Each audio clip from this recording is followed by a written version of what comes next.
1500 வருட ரகசியம் இந்த கோவிலில் அமைஞ்சிருக்கு. ஆமாங்க, இந்த கோவிலில் ஒரு நபருக்கு சாபம் இருக்குது அப்படின்னா இந்த கோவிலோட நிழலை கூட மிதிக்க முடியாது. சிவபெருமான் தர்மம் பார்க்குற இடமா இந்த ஆலயம் அமைஞ்சிருக்கு. இந்த ஆலயம் எங்கே இருக்குது, இந்த ஆலயத்தில் வழிபாடு எப்படி செஞ்சால் நன்மையை பெறலாம், நம்மளோட வாழ்க்கை இருக்கக்கூடிய சாபம் தீர என்ன செய்யணும் அப்படிங்கிற ஒரு முழுமையான தகவலையும் தான் உங்களுக்காக இப்போ இந்த பதிவில் சொல்லியிருக்கோம். வாங்க இந்த கோவிலை பற்றி விரிவையும் இந்த ஆலயத்தில் வழிபடுவதால் ஏற்படக்கூடிய நன்மை என்ன அப்படிங்கிறதையும் நாம் இப்போ தெளிவாக பார்க்கலாம். பாவமும் சாபமும் நமக்கு இருந்துச்சுன்னா இந்த கோவிலோட நிழலை கூட நம்மளால மிதிக்க முடியாது. இந்த ஸ்தலம் 5 விதமான தோஷங்களையும் நீக்கி தரக்கூடிய ஒரு புண்ணிய தலமாக பார்க்கப்படுது. அந்த தோஷம் என்னெல்லாம் அப்படின்னு பார்த்தா, முதல்ல சந்திர தோஷம், அடுத்து காலசர்ப தோஷம், மூணாவது என்ன அப்படின்னு பார்த்தா கடன், சரும நோய், வியாதி, நாலாவது தோஷம் திருமண தடை, அஞ்சாவது தோஷம் என்ன அப்படின்னு பார்த்தா பிரிந்தவர் ஒன்று சேர. இந்த 5 வித தோஷங்களையுமே போக்கக்கூடிய ஒரு புண்ணிய ஸ்தலமாக இந்த தலம் பார்க்கப்படுது. இந்த தலம் எங்கே இருக்குது அப்படின்னு உங்களுக்கு தெரியுமா? வாங்க அதை பற்றி நம்ம இப்போ விரிவாக பார்த்து தெரிஞ்சுக்கலாம்.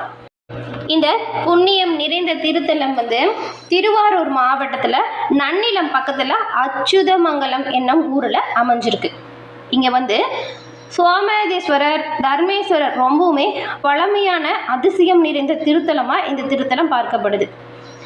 இந்த கோவிலில் மூலவர் சோமநாதேஸ்வரரும் தர்மேஸ்வரரும் அதாவது சிவபெருமான் காட்சி தராரு. இங்கே அம்மன் தர்ம பத்தினியாக இருக்காங்க. அச்சுதமங்கலம் திருவாரூர் மாவட்டத்தில் அமைஞ்சிருக்கு. சுமார் இந்த ஆலயம் 1500 ஆண்டுகள் பழமை வாய்ந்ததாக இருக்குது. இந்த கோவிலோட சிறப்பு அதிசயம் என்ன அப்படின்னு பார்த்தா, இந்த கோவில் சோழ மன்னன் அச்சுத சோழன் காலத்தில் கட்டப்பட்டதாக சொல்லப்படுதுங்க. இதனால தான் இந்த ஊருக்கு அச்சுதமங்கலம் அப்படின்னு பேரும் வந்திருக்கு. சோமநாதேஸ்வரர் என்ற பெயர் எப்படி வந்துச்சு அப்படின்னு கேட்டால், சந்திரன் தான் சோமன் அப்படின்னு சிவனை வழிபாடு செய்கிறோம். இந்த இறைவனை வழிபாடு செய்கிறதுனால மனக்குழப்பம், துக்கம், மன அழுத்தம் இது எல்லாமே தீரும். இங்கே வழிபட்டால் இந்த பிரச்சனைக்கான நிவாரணத்தை பெற முடியும். இங்கே இருக்கும் சிவலிங்கம் சுயம்பு, அதாவது தானாக உருவாகினது. இதனால் ரொம்பவே சக்தி வாய்ந்த தலமாக இந்த தலம் பார்க்கப்படுது. தர்மேஸ்வரர் என்ற பெயரும் இங்கே இருக்கு இல்லையா, அது எதனால் அப்படின்னு பார்த்தா அநியாயம், சாபம், பாவம் இது எல்லாமே போகணும் அப்படின்னு மக்கள் வேண்டி வழிபடுறாங்க. நீதியற்ற பிரச்சனைகளுக்கு இங்கே தீர்வு கிடைக்கும் அப்படிங்கிறது நம்பிக்கையாக இருக்குது.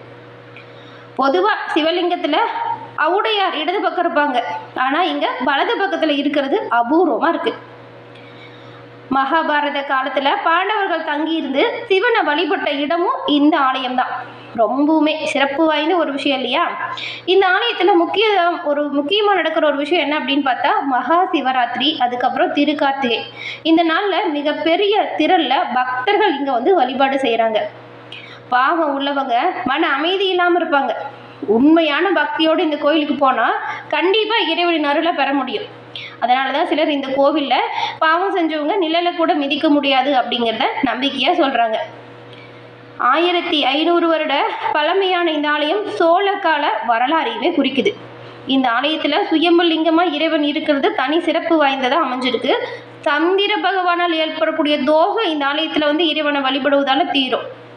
தர்ம பிரச்சனைகளுமே தீரும். அபூர்வமான சக்தி நிறைந்த ஆலயம் இந்த தலம்.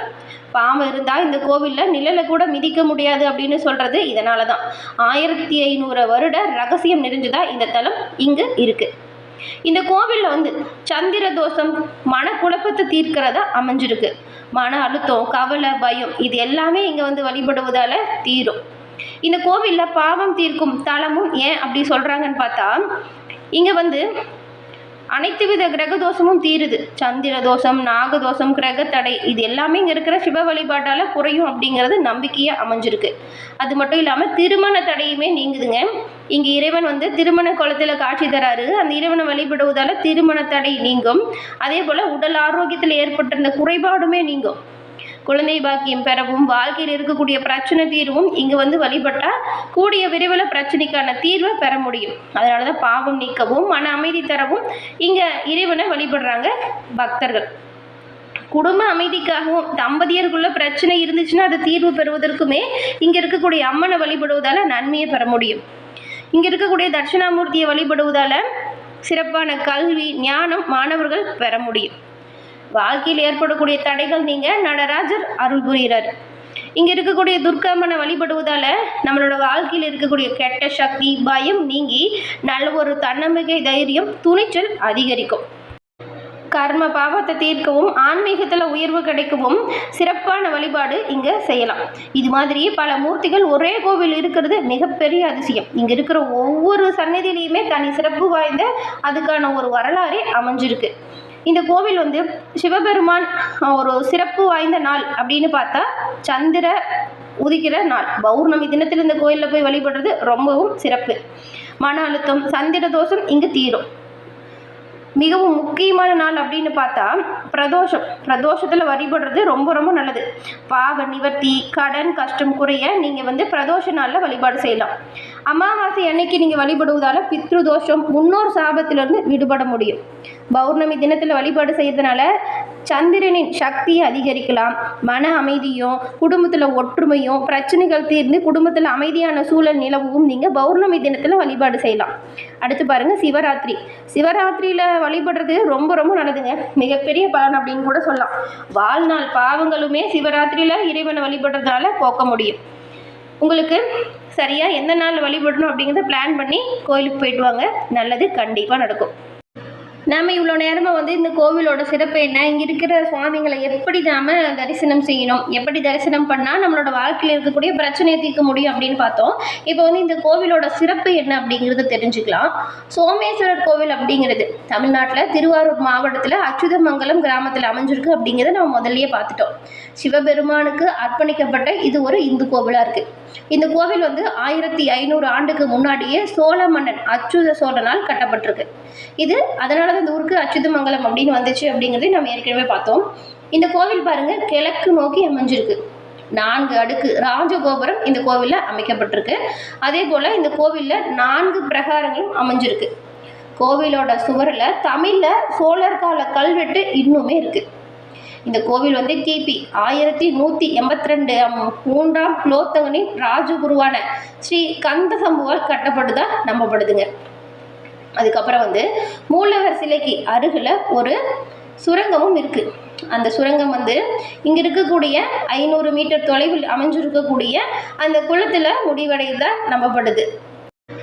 இங்கே புகழ்பெற்ற நாயன்மார் திரு சேக்கிலார் இந்த தலத்தை கல்யாண சுந்தரர் சன்னதி பற்றி பாடியிருக்கிறாரு.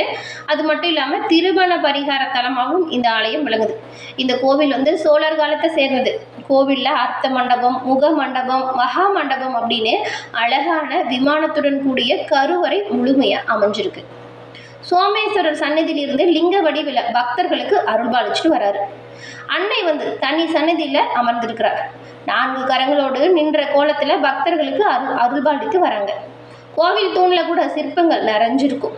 கோஷ்ட மூர்த்திகளான நர்த்தன கணபதி தட்சிணாமூர்த்தி பிரம்மா சண்டிகேஸ்வரர் கங்கலநாதர் அர்த்தநாரீஸ்வரர் ஆகியவங்க இந்த கோவிலில் அருள்பாலிக்கிறாங்க. கிழக்கு பிரகாரத்தில் இருக்கக்கூடிய மண்டபத்தில் 3ஆம் குலோத்துங்கன் மற்றும் சேக்கிலார் சிற்பங்களும் அமைஞ்சிருக்கிறது தனி சிறப்பு. இந்த கோவில் பனையூர் நாட்டு சிவபாத சேகரமங்கலமான அச்சுதமங்கலத்துக்கு சோமநாதேஸ்வரர் திருக்கோவில் அமைஞ்சிருக்கிறது. இந்த ஊருக்கு மிகவும் சிறப்பு வாய்ந்தது அமைஞ்சிருக்கு. அச்சுதமங்கலம் எங்கே இருக்குது அப்படின்னு பார்த்தா ஸ்ரீ பாஞ்சியத்திலிருந்து சுமார் 3 கிலோமீட்டர் தொலைவிலும் நன்னிலத்திலிருந்து 3 கிலோமீட்டர் தொலைவிலும் நாச்சியார் கோவிலிருந்து 19 கிலோமீட்டர் தொலைவிலும் கும்பகோணத்திலிருந்து 30 கிலோமீட்டர் தொலைவிலும் அமைஞ்சிருக்கு. அதே போல் திருவாரூர்லேருந்து 20 கிலோமீட்டரும் திருச்சியிலிருந்து 120 கிலோமீட்டர்லையும் அமைஞ்சிருக்கு. இந்த கோவிலில் ரயில் நிலையம் அமைஞ்சிருக்கு. அதே போல் திருச்சியில் விமான நிலையம் இருக்குது. அங்கே போகலாம். அனைத்து வசதிகளோடுமே இந்த ஆலயம் அமைஞ்சிருக்கு. உங்களோட வாழ்க்கையில் இருக்கக்கூடிய பிரச்சனைகள் தீர இறைவனின் பரிபூர்ண அருளால் உங்களோட வாழ்க்கையில் நன்மைகள் மட்டும் சேர இறைவனிடம் உங்களுக்காக நாங்கள் வாழ்த்துக்களையும் சொல்லிக்கிறோம். இந்த ஆலயம் ஏற்கனவே சென்று வழிபட்டவங்க இந்த கமெண்ட் பாக்ஸில் சொல்லுங்கள். இப்போ தான் இந்த கோவிலை பற்றி தெரிஞ்சுக்கிறீங்க அப்படின்னாலும் நீங்கள் ஓம் நம சிவாயா அப்படிங்கிற மந்திரத்தை மறக்காமல் சேனல் கமெண்ட் பாக்ஸில் 3 முறை பதிவும் பண்ணுங்கள். எல்லா வகையிலுமே எல்லோருக்குமே நம்மளோட வாழ்க்கையில் இருக்கக்கூடிய பாவங்களும் தோஷங்களும் நீங்கி எல்லா வகையிலுமே சிறப்பான வாழ்வு பெற எல்லோருமே இறைவனிடம் பிரார்த்தனை செஞ்சுக்கலாம்.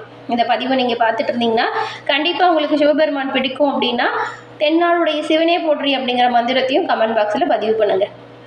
எல்லா வகையிலுமே இறைவனோட அருள் உங்களுக்கு கிடைக்க நாங்கள் வாழ்த்துக்களையுமே தெரிவிச்சுக்கிறோம். இந்த ஆலயத்தில் அது அற்புதமான இன்னும் நிறைய விஷயங்கள் இருக்குது. நம்ம அடுத்தடுத்து வரக்கூடிய பதிவுகளில் அதை பற்றி ஒவ்வொன்றா பார்த்து தெரிஞ்சுக்கலாம்.